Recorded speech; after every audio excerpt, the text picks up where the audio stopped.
নাহিদ ভাইকে অ্যারেস্ট করতে হবে, হাসনাত ভাইকে অ্যারেস্ট করতে হবে, আবিদ ভাইকে অ্যারেস্ট করতে হবে, হাসনাত আব্দুল্লাহ ভাইকে অ্যারেস্ট করতে হবে, সাদিক কায়েম ভাইকে অ্যারেস্ট করতে হবে। জুলাই গণ অভ্যুত্থানে যারা পুলিশ মেরেছে তাদেরকে আইনের আওতায় আনতে হবে।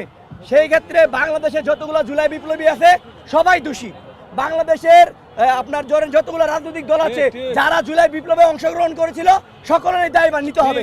কারণ জুলাই বিপ্লব শুধু মাত্র বৈষম্যবিরোধী ছাত্র আন্দোলন ছিল না, জুলাই গণ অভ্যুত্থান ছিল সকল দলের রাজনৈতিক দলের লোকজনের, সাধারণ মানুষের, খেটে খাওয়া মানুষের, রিক্সাওয়ালা মানুষের, শ্রমজীবী মানুষের, যারা 17 বছর বিভিন্নভাবে কারাবরণ করেছে, নির্যাতনের শিকার হয়েছে, হত্যার শিকার হয়েছে, হুমকির শিকার হয়েছে, গুমের শিকার হয়েছে, তারা সবাই কিন্তু জুলাই গণ অভ্যুত্থানে অংশগ্রহণ করেছে।